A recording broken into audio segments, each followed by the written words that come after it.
this is Trigger here, of course, and today I'm going to be showing you Minions in Hunger, and actually I'm going to be showing you the ins and out of it. So this is not only just going to be showing you guys how to get everything set up, but I'm going to kind of talk about some other things in the game, just so you guys can know what Minions in Hunger is all about. So just to go ahead and give you guys a brief summary of what this actually is, it's a custom plugin that's actually coded by myself. It is not being used currently anywhere else, so this is a truly unique plugin. It is not washed out and it's not used everywhere. So if you are interested in adding this plugin to your own network, feel free at any time to go to the link in the description below to get to the resource thread for this. This resource is obviously completely custom coded by myself, and as I said before, it's very new, so you're not really going to be seeing this like flooding everywhere. So I think this is a really good fit for minigame servers because, like I said, you're not going to see this everywhere. So it might be an interesting and new fun minigame that some of your players might like. Of course, this is a collectible competitive card game, so if you've ever played games like Magic the Gathering, Yu-Gi-Oh, or Hearthstone, for example, then this is probably going to be a game that you're really going to like. It takes a really good twist on the card game aspect of the games that you've loved card game wise, and it takes Minecraft and puts it in a twist. How the game works is it's a team versus team game mode. So pretty much, as of right now, it's 1v1s, but it's expandable in the future. You'll pit up against an enemy, and your enemy will be summoning your minions. He'll be summoning minions for you to fight, and he'll be casting spells on you to make surviving a lot harder. And what's going to happen is you're going to do the same thing for your opponent. Essentially, you play survival, but your opponent is playing your minions, and his minions are going to try to kill you. And you're going to play minions to try to kill him, and you're going to play spells to try to kill each other. And you're also going to play spells to benefit yourself. There's some cards, for example, that you can play where you can summon a monster in your own area, and if you kill the monster, you get to draw 3 cards. So there's kind of some interesting mechanics like that where we kind of take a game where it's in real time, but we also add the card aspect of the game into the end of the games as well. So it makes it kind of interesting. I definitely haven't seen any minigame like this. So, and of course, if you have your own server that's running this plugin, of course, please leave a comment down below or send me a message because I would love to come and join and play on your server. But that's just a basic summary of what it is. If you're interested in a total rundown what it is, there's in the link, again, the description below, you can get a link and you can get a ton of information on this. This is going to be totally annotated, so if you want to skip the video at any certain points from here on out, there's going to be a bar at the bottom where you can go in and click around to the specific sections of this video that you might want to go into. The first section we're going to go into is for admins, and this is going to be how you're going to set up your maps. Now, the maps in Minions in Hunger are totally custom made by you, and that's one of the cool things about this competitive card game that I've made is that you get your own control over some things, and in the coming update you're going to get even more control over more things as well. One of the things you get to control is the maps that you offer.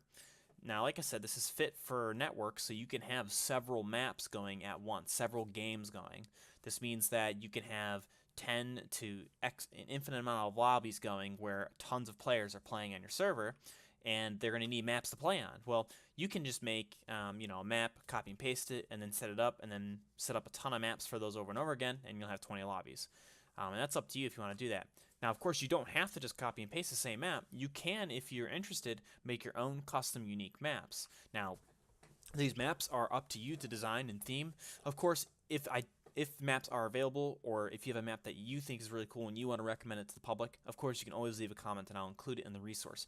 You can find this map that you'll be seeing in this tutorial video here. There will be a link in the description of the video you can download, and there will also be a section on the resource page eventually that you can download. This map has been the testing map that I've been using, and I made this by hand as well, so it kind of gives you an idea of what you should kind of make, but there's definitely a lot of issues with the map just from playing. Like the game itself.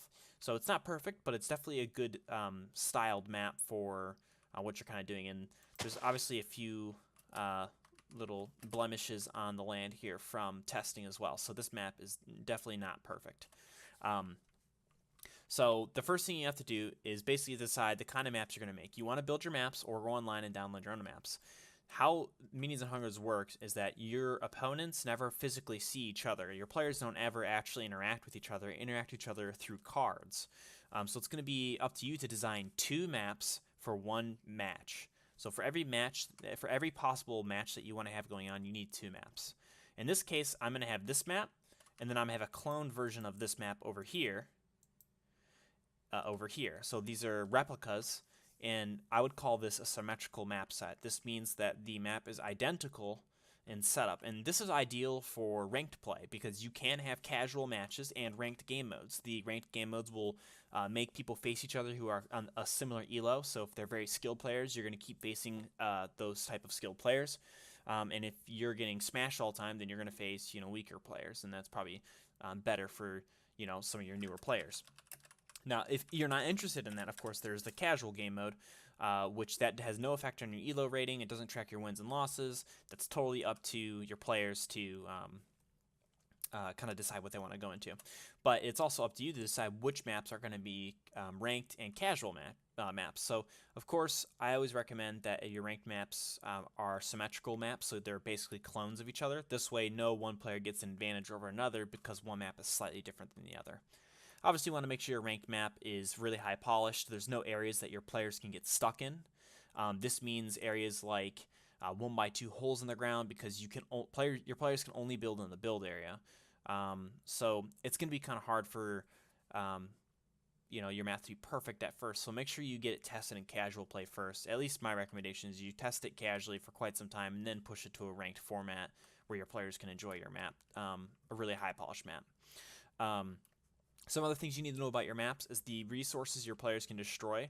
In the build area, players can destroy everything exclusively. So for example, in this example, I'm not going to claim the floor in this bedrock area, in this bedrock square. I'm going to keep this floor unclaimed because I don't want people to destroy the grass in this example. However, if I wanted to, you could easily change that and just simply make your claim go down a little further. And we'll kind of go over that here in a moment. But back to the basics of the maps. Your players can only destroy blocks inside the build area, which you designate. So this could be any size or shape that you want. It is recommended that it be about this size, and the editor will help you guide you towards a better recommended setting. However, players can destroy logs and leaves outside of the boundaries of the build area. They can destroy logs and leaves inside the map anywhere they want. You may have noticed that and with this said, this means players can't destroy the terrain. Players can't destroy stone, they can't destroy grass in the map area. They can only do that kind of stuff in the build area. This also means that resource gathering is much different in Minions and Hunger. You can't just simply, go in a cave and mine coal. That's not how it works. Coal and iron will spawn in nodes. These are basically patches of resources that will spawn scattered across the map. These will only spawn in open areas, so they'll never spawn beneath trees, for example, in the current version. In the future, this might change, but as of right now, they only spawn in open areas like this, for example, and they will never try to spawn like on top of a tree. And these nodes will provide two things, cobblestone and coal or iron. And these resources you can mine, obviously, to help better your character. It is also worth noting that these are procedural, so the locations of them will be completely random each match. So at the beginning of matches, players will have to try to find these resources. So that can be a bit tricky, but players can also circumvent this by playing certain cards, which allow them to create more nodes by playing a spell or a supply card. So yeah, just kind of keep that as an admin when you're building your maps. Keep in mind that players can destroy leaves and logs, cobblestone, and the resources anywhere in the map. So if you put down static locations for coal, for example, let's say I had a coal that was always here, it will get destroyed and it will respawn there every time after the game's over, because any blocks that players destroy and place will be reverted back to what they originally were. So you never have to worry about your maps being griefed or damaged by the players because all of their stuff will be reset. So at the end of every match, the map will completely reset itself back to the original one. No schematics or anything like that involved. The plugin completely keeps track of everything that gets destroyed and placed, and it will revert it back completely. So yeah, now that we've talked about the actual maps, we're going to go ahead and actually create a map. So I've obviously already created these two maps. So we're going to go and use the first admin command, mh space maps. This is going to open up this custom menu here. Now in this menu, you're probably not going to have anything in this row right here. I have two maps, example map 1 and 2.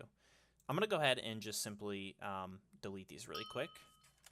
This way we are at a clean start. So this is what you guys will see when you open up the mhmaps command. Absolutely nothing. So we're going to go and set that up. So I'm going to go ahead and create a map by hovering this create map button.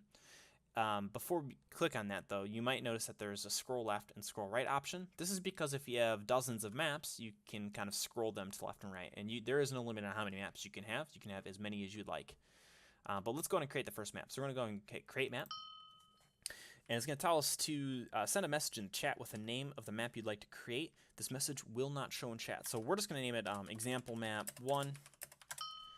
And you'll see now that I got a message again. It tells me use MH maps to start editing my new map. So as you can see right here, if I hover over there, we have a new icon in here. And it's called example map 1. It'll tell us if we click it, we can edit it.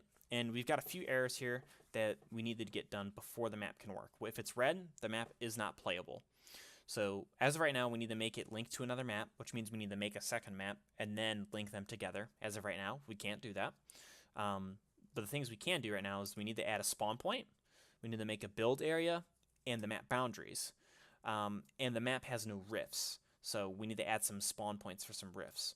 Now, if you're not familiar with what rifts are where corruption spreads, and this corruption is netherrack. And the netherrack is what allows your minions to spawn for both enemies and the actual caster themselves, for both teams, basically. These are required. You'll need to have at least one at a minimum, but it's recommended that you have at least, I think it's 3 to 5. But you really want to have that recommended amount, because if you don't, then some cards that players may play in their decks might not work effectively. So just kind of keep that in mind. So what we're going to do is we're going to go ahead and edit this map. We're going to go and start with the spawn point. So let's go to where we want our spawn point. I want the spawn point right underneath this blue piece of wool I placed up there. So I'm just going to do it right here. I'm also going to use this command to get rid of some of the slimes. Let's use MH maps again. We're going to edit our example map. And we're going to go ahead and click on the skull, because this is the spawn point. This is obviously the editor, so everything you can do with your map is pertained in here.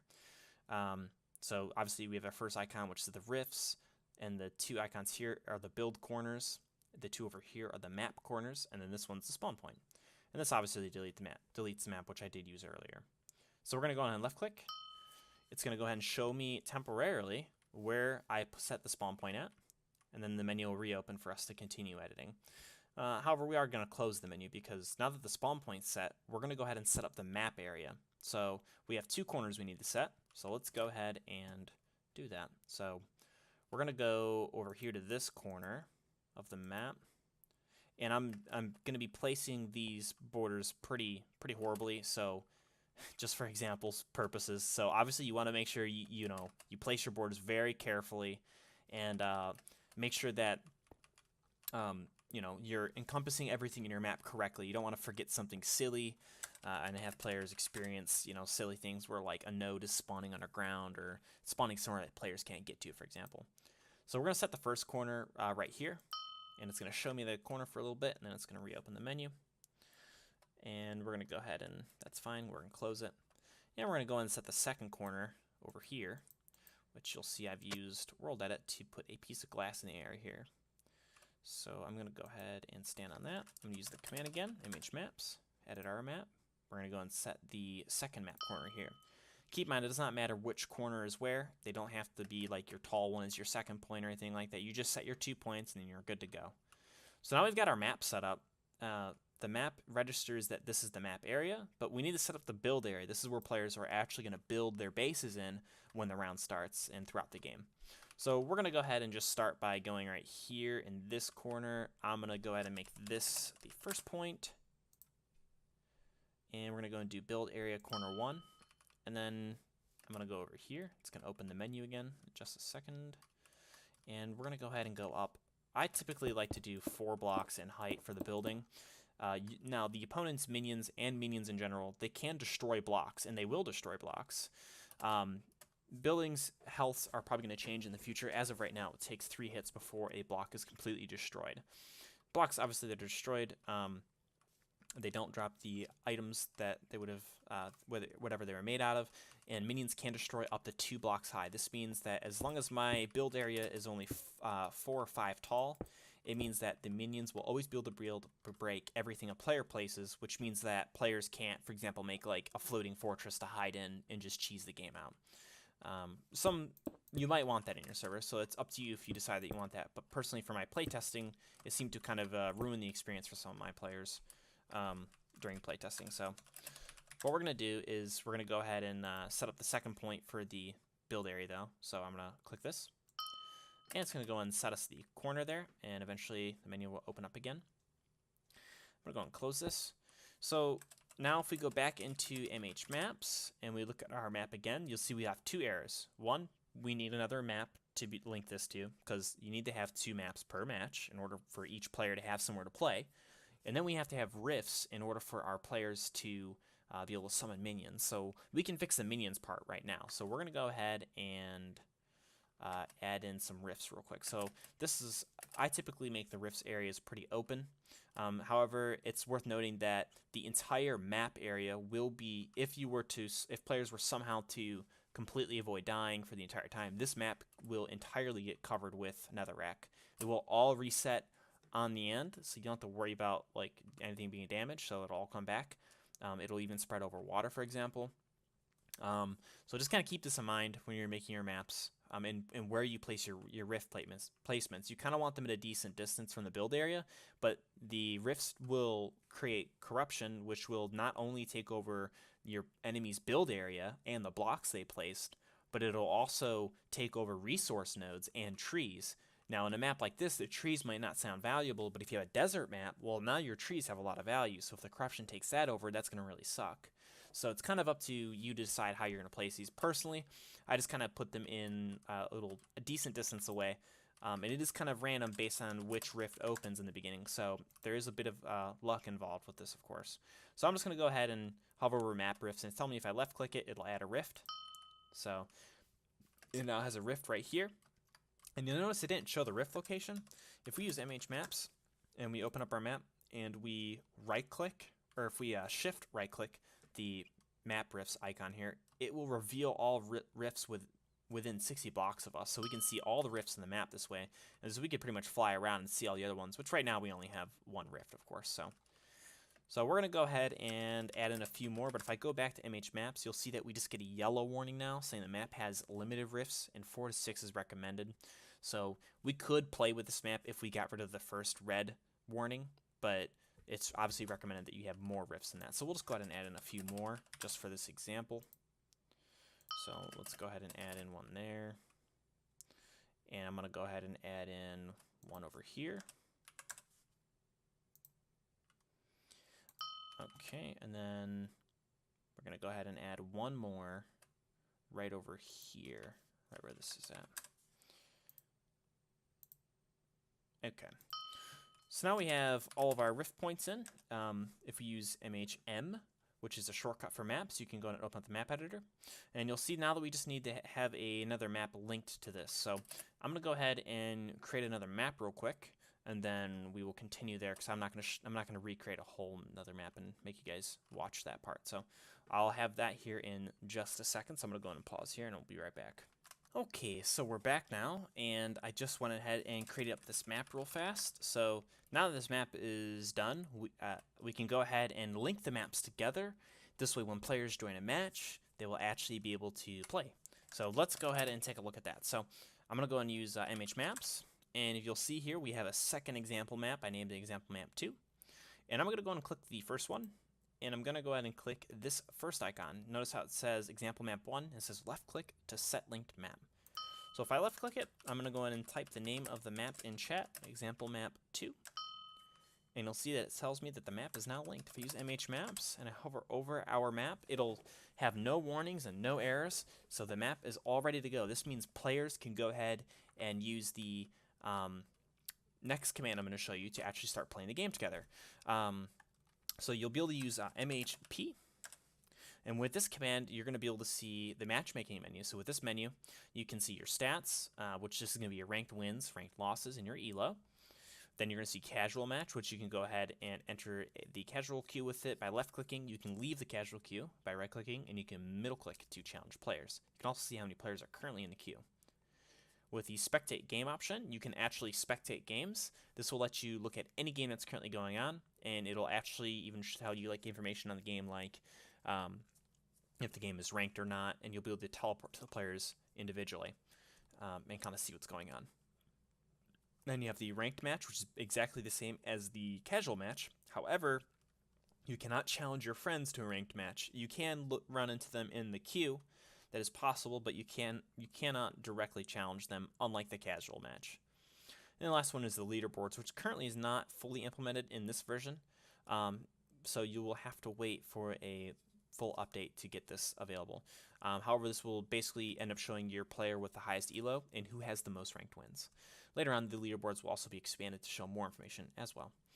However, if we try to join a casual match right now and try to actually play a game, it would not go very well because we currently don't have a deck selected. So now we're going to go over Minions and Hunger deck creation. So with deck creation, you're going to get a ton of new options, and your players are going to. This is where the fun of the game is really at when you're building your deck for a lot of players. So in order to edit your deck, you can use MH Collection, or you can use MH space C instead. And this is going to open up your collection for your player. This is the custom UI you're going to be using to actually make your deck, view your collection of the cards that you have, and you're going to be able to see the cards you can actually get in this menu as well. So obviously you're going to see some things. You're going to see you're going to have your normal little arrows to go left and right down here. If I go right, you'll see that the whole menu changes because now my view is changed. That's because this is showing the new set of cards. Now I have some filters active already.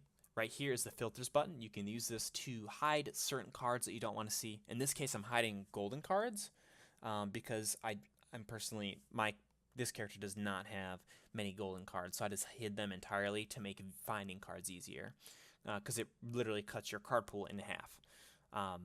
And obviously for admins, there is golden cards in the game. Currently, they do not have much functionality other than the fact that they have a little G next to their name, which I'll go ahead and unhide them so I can show them here shortly. But for admin or for server owners, you'll be able to use your golden cards to monetize your server. You can make some money off of that because you can sell the golden cards in the future to your players, and these cards will offer cosmetic upgrades in game. They will not do anything for pay to win. It just simply makes your cards look like cooler. So for example, there is a Meteor Storm card. There's currently a development golden version of that where it's going to change the effects of it so it looks totally different. It'll look like it's like a dark meteor instead. And this is just an option that is available for you, and every card will eventually have their golden form implemented, but it's currently something that is not fully there yet. So it'll be coming in the further versions, but you will be able to use this to monetize your server, and it's totally player friendly because it's not pay to win or anything. So it's a really good way to kind of help out there. So yeah, but anyways, back to the idea here. The menu, you get your filters, you can see your current page, and then you can see the current deck you're editing, which it says to drop click with a deck in your hand to edit the deck. So if I want to start editing a deck, I just simply drop a deck in there, which we'll do that here in a second. But I just kind of want to show you the main screen here. This is showing you all the cards in the game from A to Z alphabetically. So you can see every card in the game here. If it's Bedrock, that means you don't own the card yet. If it's a piece of paper, that means you have at least one copy of it. It could be more. As in this case, this is Airdrop. I own 2 copies of it because the paper says 2. And it gives you your information on what set it's from, what rarity it is, what type of card it is, and how much mana it is. And it gives you some basic info on the card and what it actually does. In this case, Airdrop costs 4 mana. It's a supply type card. Its rarity is rare, and it has a class. It's from the classic set, and it spawns 3 random loot crates in any zone. So it could spawn in the building zone, in the map area, in the map zone as well. And players can go to get these crates, and they can get some unique items from these crates, which could be really beneficial to them. So yeah, just continue on. We're going to go ahead and start editing a deck now. So you can see all the cards in here. There's currently 4 pages of all the cards total. There's 45 cards currently in the base set, but the base set has 30 more cards that are going to be coming out very soon. So the base set will actually consist of 70 cards. So you will be able to have a lot more customization options here pretty soon. But still, 45 cards is still a fair amount. And there's some really, really cool cards that I'm excited to see some players play with here. So let's go ahead and I'm going to go back to my filters. And how the filters work too is you simply just left click on one of these options and it will hide whatever it's talking about. So in this one, I can hide golden cards by left clicking this. And I can also hide other things too, like I can hide epic cards if I wanted to, or all the common ones. Or if I wanted to see all the legendary cards in the game, I could simply hide every other rarity. and now I only get to see legendary cards in the game. So this is all the legendary cards we currently have in this version of the game. But obviously I'm building a deck, so I want to see all the cards right now. So now we're going to go ahead and edit a deck. So I'm actually just going to go ahead. I have an existing deck that I have bugged from testing earlier, so we'll just go ahead and use that one for now. You just go ahead and pick up your deck, and then you simply drop it onto this book. You'll know if it's working because it'll play some spooky little sound. As you can see, there is you're going to see that the paper is now actually enchanted. This means that you can actually right-click the card to remove that card from your deck. If it's enchanted, it means that your deck has one of those cards. So if I right-click this, it now removes the extinction card from the deck, which, as you can see, there's actually no extinction in the deck now. But if I left-click this, now that there's a deck to edit, it'll actually add it to the deck. And now you can see at the very bottom that it says extinction for 5 mana. Now, the deck listing here, it shows you the Minions and Hunger Game deck, and everything beneath that is the actual cards. You'll see that it says, like, for example, the first line says maggots, and it says in parentheses 4. That's the cost of the item, or the cost of the card, and then anything else after that, it would say times 2 if there's 2 copies of that card in your deck, times 3 or times 4, and etc. Now, keep in mind, when players are making their decks, commons and rares, you can have 4 copies of in your deck. And if you try to add a card past the limit, it'll inform you and tell you can't do that. But if it's a epic card, you can have 2 copies of it, and legendary cards, you can only have 1 copy. Deck sizes have to be 30 cards, and they cannot be more than 30 either. It is kind of very similar to Hearthstone in that aspect, where it follows the exact same rarity settings, and it also follows the same deck limit size. So pretty much all you get to do is your players will have to go ahead and collect cards and build their decks.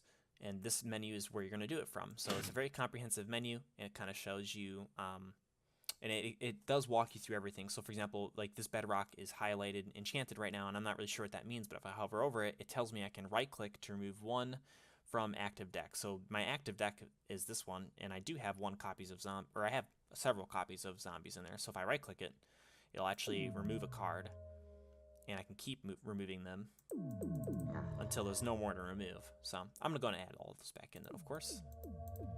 And there we go. So now your players now you know how players will make decks, but you still don't know how your players will get cards. Well, this is kind of up to you as an admin to decide for your server how you want to hand out your cards. You can either however you want to do it. You can hand out individual cards through other plugins, or you can use our option built into Minions and Hunger, which is card packs, which you can hand out your card packs the same way as you would cards. You can either give them through other plugins, or of course you can sell them at your shops just like you could cards if you wanted to. And that's entirely up to you to decide if you want to. And the config file that comes supplied with this does have a few options over some things you can control. And for example, one of those things is going to be like if you want to have golden cards showing up in your card packs, because you might want golden cards to be exclusive to your donors just because they're aesthetical. So it's kind of up to you to decide how you want that to work. But we'll go and I'm just going to show you some admin commands that you can use to go ahead and give yourself the base deck, because players will also need a deck to build in. So if you use mh space give deck, you're going to go ahead and get a blank deck. And this is a normal deck. That's not a messed up testing one. And it has 0 out of 30 cards currently. So I could use MHC, and I could go ahead and put a deck in there, which I'll put the blank deck I just got in there. And now I can go ahead and add cards to it and whatnot. So now that you have a blank deck, you can go and use the other admin command, which is mh get card, and then you can say the card name, which I'll just say zombie. And it'll give you 4 copies of that card, so long as you spell it right and everything. And that command is kind of being worked on. If you have a space, you will have to use a dash in this version. However, check the resource page to make sure that hasn't changed, because I do plan on removing this and making it simpler. So if you want to do like Meteor Storm, it would be Meteor-Storm, and I'm going to give you 4 copies of Meteor Storm. And for players to add cards to their decks, they just simply middle-click them to add them, well, not to their decks, to their collection. They just middle-click them, and they will go into their game. It's worth mentioning you'll need to be in survival for this. And I just added 4 copies of Zombie just to my collection. So now that you know how players can, and like I said, it's up to you to decide how you want to supply these resources. You can spawn these cards in and sell them at your shops using other plugins that sell them. You can give them as login bonuses. It's entirely up to you how you want to do these and distribute them in your server. Though it and again, you get some options over this and how you control this. You can ban cards from ranked play, and you can banish cards from seeing play at all, which means that they can't be played whatsoever. Those options are all available in the config file that you will generate when you first load this plugin up. So it's kind of up to you to decide how you want to control those kind of things. The last thing you'll need to know is how to actually give yourself a pack, which is going to be MH give pack. And this is a standard pack right here. Now this is going to be updated to be a little more cleanly and kind of more interesting shortly, and you'll have some other options in the config menu as well to decide how these work. But as of right now, if you middle click the Minions and Hunger card pack, it'll actually open it up and you'll get 5 cards. One of these cards is always guaranteed to be at least a rare. However, as you can see, I got a legendary and I got an epic and I got some other commons too. So this is a pretty good pack. And players just simply shift left click to grab these, and then they can actually just middle click them right from this menu to add them right to their collection. So really nice, super easy. And like I said, it doesn't just hand out a ton of really good cards. It is kind of up to you and how you give these out. The card packs are going to be tweaked over time and based on how rare they hand out the cards, but I do recommend using them, because if you just kind of give out away all the cards, then players might have to not think critically about the kind of options they have available to make their decks, and that's kind of one of the fun things about the game as well. So that kind of covers how you create your decks, and as admins, how you'll actually decide how you want to handle giving away your cards and card packs and whatnot. The last thing we're going to cover up again is how players will play the game. You'll use MHP, and now that they have a deck in their editor, they just simply will left click on the match to start the game. So what we're going to do is I'm actually going to go ahead and set my deck up to use my full deck, and I'm going to go ahead and set this to day, and I'm going to go ahead and log on a second account here, and we're going to go ahead and jump right into the game and test it out and kind of give you a intro here to how this all works.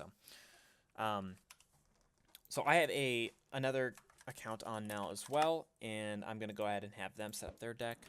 So they're all set up. So what we're going to do is we're going to use MHP, and we're going to go and left click the casual match. I don't have any ranked maps currently set up, so if I were to join the ranked queue, nothing would ever happen. So I'm going to join the casual queue because I know I have a casual map as of right now. To make a map ranked, you simply have to go to the config file, just simply add in the map names to that list, and you're good to go. So for now, I'm going to go ahead and left click this. So I've entered the casual queue. I have to wait for an opponent to be found. In order to fix this, I'm going to go ahead and have my friend going to join the queue as well. Which you might have heard the sound effect, but his deck is actually, I think it's missing a card. So we need to go give him a deck here. So let's go and TP to him. Alright, so I'm going to go and drop a deck for him. And we're going to have him go ahead and put the deck in his collection. Now, he couldn't join the queue because his deck only had 4 cards in it, so it did not meet the requirements to play. So he had to go ahead and drop it and then update his deck. So what we're going to do is he's going to go in the casual queue, and we should see a message. There we go. It says the game will start in 20 seconds. Now, obviously, there you go. So now you're in the game, and it's time to start playing the game. So obviously, I'm in creative mode, so let's get out of that. There's going to be some big questions here on the actual game loop. So you'll see in the top, I can see my opponent's health and hunger. I can also see a custom bar above the hotbar here. There's going to be a few things here. So the first one you're going to see, that's going to be the red icon, which I'm moving him away from the pig right now because it's very loud. There's the red icon, which that is your heat. Once your heat gets too low, you're going to start taking hunger damage, and you'll start taking actual health damage, which really sucks. So you'll see that the nodes actually spawned here too. This is where you'll get cobblestone to make a furnace, and obviously I can destroy the trees out here, and they will respawn on reset. So the first thing everyone's going to want to do is make a crafting table, and you'll want to get a torch down or a furnace down right away because you're going to die to the heat very quickly. Now the heat mechanic keeps your players coming back to the build area, which all minions flood to the build area. So they're always going to come back here. So you want to kind of use that to your advantage when you're designing your maps, and it always keeps players stuck in this area. So if minions are swarming their area, they've got to deal with them or they're going to die to the cold. So it kind of forces that competitive aspect. So I'm going to go ahead and just rush getting a piece of coal and kind of show you the heat system kind of going up. The second icon you're going to see is the yellow icon. Now that icon right there is the round timer. Now the round timer, the round timer is actually going to, sorry, it's not the round timer. That's the rounds, which right now we're on round 0. You only ever start on round 0 because the first round hasn't hit. The third timer, which is the white timer, is going to tick down to 0, and then that yellow one's going to go up 1 because now the next round started. So I'm just looking around for a piece of coal right now because I don't want to die to the cold. So it's looking like I'm getting really unlucky here. Okay, here we go. Here's a piece of coal. So I can go and mine this up. And I'm going to go and make a torch. And of course, there is different cards that you could play to help change this. You don't have to go through this basic grind every time. Depending on the certain cards you could be playing, it could be different. Now you'll see that the red number is now going up for once. So now it's actually going up, and I won't have to worry about that for too much longer here. So now I'm just making sure that the other player does not die to the cold now as well. So I'm gonna go back to creative mode. I'm going to go and TP to them. I'm going to go and put down a torch for them so they don't die.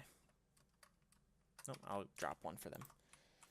Obviously, I don't have anyone on currently to live test with me, so I'm just kind of doing this on the fly. So I'm really sorry about poor demonstration here. So I'm going to go ahead and go back to my map. So obviously, you can see that he's here in his map, which looks identical to mine, but I'm actually playing in this map over here, and this is my play area. So we're never actually going to see each other, but we are playing in the same match together. You can see at the top too, I can actually see his health and his hunger on the boss bar at the very top. So you can play your cards accordingly depending on what your opponent's doing. And you might have noticed that this little red scar in my area, that is actually my opponent's corruption. That was not there when the match started. It's actually going to slowly spread across the map. So this is one of the biggest worries, because if there was a coal node right here, well, this would take over the coal node, and that would really suck for me because I needed that coal in the beginning. So this will spread pretty rapidly, and as you can see, it just actually spread right there. So okay, so as you can see, the next round's already starting. We haven't played any cards though, so I'm gonna go ahead and show you guys the actual card aspect of the game. So this is the normal Minecraft aspect of the game that I've shown you. So obviously you're gonna mine your iron, you're gonna go to these nodes to get cobblestone to make a furnace, and then once you get that, you can start smelting and start doing things. So I'm gonna go ahead and use the book here. The first item in your hotbar will always be your hand, and you can right-click it to open it at any time. So if I right-click this, you'll see I have a full hand right now. I don't have any space for any other cards, actually. So one of the things I'm going to do is, you might have noticed that there's a pig right here. Well, when this pig dies, I only get 1 chicken, 1 cow, and 1 pig spawn per wave. And that's just a default thing. So each player just gets 1 of each, and that's it. Which, obviously, depending on the map, that could be really rare. I'm getting pretty lucky in seeing like the animals everywhere. But let's say I was struggling on hunger, and I didn't know what to do. Well, I could play cards like this deck that I have. I have a card called Swine. It's a common card, so I have 4 copies of it in my deck, and I can spawn 2 pigs in non-corrupted zones each wave. And it only costs 2. So I can just left-click this, and you'll see that it tells everyone in the game that I just played Swine. So Swine obviously is going to allow me to add 2 pigs to my spawn wave, so now I'm going to be able to find pigs way more common, so I don't have to worry about hunger as much. And there's still some other cards too. As you can see, the last icon on there, which was the blue icon, that's actually your mana. I have 3 mana left, so I can play anything that costs 3. So I could either play, I could play Feed, which is a 2 mana cost card. It's rare, and it gives me 3 hunger instantly. So that's a really good card when you're struggling to find food. So I'll just play that now. And you'll see that my hunger actually went all the way up. I only have 1 mana left, so I could play another card, but another round is about to start. And so instead of me playing minions for my opponent, I'm going to play some minions against myself here in a second. So let's go ahead and just kind of get some stuff set up here, and then we'll do that. So, oh, these nodes really suck. There's no cobblestone like any of them. So obviously we're going to need to get a stone pickaxe, and this is part of the dilemma that is kind of part of the RNG that your players are going to have to experience, and this is where the card element of the game comes in, where they have to find these resources and kind of build their base and get ready for the incoming waves. Now, obviously, we're already on round 3, but I can guarantee you that your players will probably have already played minion cards against your opponents. Something like zombies this early on is, you know, super easy for anyone to really deal with, but it's the fact that when you play the zombie card, it keeps summoning it each wave, so it can be very annoying for your opponents to deal with. So these coal and cobble nodes are really good to get early on. So I'm going to go ahead and have my run back over here, and I'm going to make a furnace. Now a furnace, you could do, instead of doing a torch early, if you get lucky, you could make a furnace early, and you could use that as your light source because it will also give you heat. And I need one more cobblestone now. Well, that's unfortunate for me. So let's see, actually I see one over there. We'll go over here. So I'm just going to cook up some food now, and then I'm going to make myself a stone sword real quick. And I'm going to go ahead and play some minion cards against myself, and we'll go and look at some of the other cool cards we can play. I'm hoping that we can play Meteor Strike against this as my player, this way we can actually see what that looks like. So I'm going to go ahead and go over here, and we're going to make a stone sword. This way I can have the other player play cards against me. So obviously I could, and it's all about the mind games of the game too. You know, I can see my player's health and hunger, and he can see my health and hunger as well. So if my hunger was low, he could play a card called Starve against me, and it would make me lose hunger, and it just really sucks, especially when you're in the middle of a fight. So I'm going to go ahead and take a look at my hand real quick. I have a bunch of zombie cards, and I have Starve as well. I have a custom card called Zombie Juggernaut, which spawns a very strong Zombie Juggernaut each wave. I have a bunch of, just a lot of random basic cards, nothing crazy here. But I'm going to go ahead and go to my opponent's screen, and I'm going to have him play some cards against me. So I'm going to have them play zombies and zombie against me. So they're going to play zombie and zombies. So now, when round 5 starts, there's actually going to be a fair amount of zombies spawning, and zombie will spawn 1 card per wave, but zombies with an exclamation point will actually spawn 4 per wave. So we're actually going to see them spawn over here on the corruption, because this is where they're going to come from. And once they come from there, they'll eventually start walking over here, and they'll start destroying my place buildings. This includes my place torch, which is my heat source, and my building blocks. So, for example, if I want to set up a wall to protect my base, and I could make, like, you know, like a little house and stuff and try to defend my encampment, but eventually they're going to break that stuff down. And the more they have, the more numbers they have, obviously the faster they're going to break your walls down. And it's not uncommon for you know, for round 6 to come around, and the minion wave that your opponent is summoning against you is massive. It's not uncommon to see like 30 plus minions in one wave.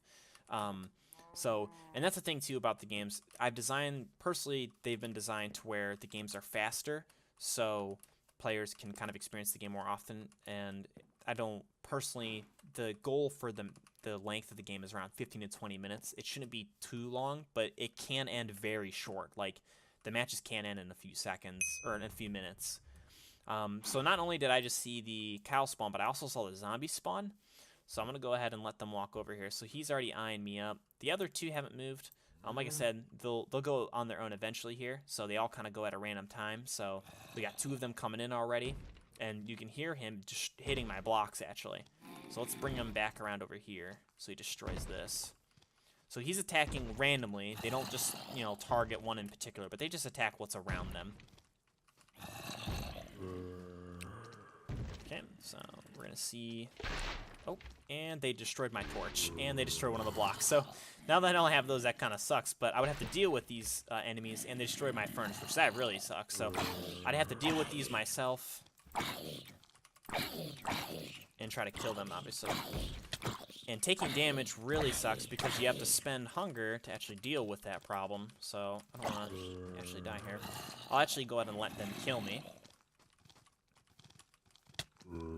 So we'll see what happens here. So instead of full dying, your players actually just go ahead and end the match. So you don't have to worry about like players dropping items from the previous round or anything like that. You don't have to worry about like your players like full dying. And let's go ahead and set it to day and get rid of these mobs out here. So that's pretty much how the game loop works, and that's how your players are going to actually play the game. Like I said, there's a lot of creative freedom here, so it's really up to you to decide how the game works and how everything functions. But yeah, that was my complete rundown and complete review of Millions and Hunger. There'll be more update videos in the future and more videos like this to help you guys kind of explore the game and figure out what you're doing. Thank you for watching, of course. I hope you go ahead and check out this resource in the description below. And if you find this resource interesting, please leave a comment. Let me know how you feel. If there's something you don't like about it, of course, let me know. I'm always interested on, your guys' feedback and kind of seeing, how you like the directions of my plugins are going. So I hope you'll check this out. Thank you guys for watching, of course. I hope you'll subscribe, and hopefully see you in the next time. Bye-bye.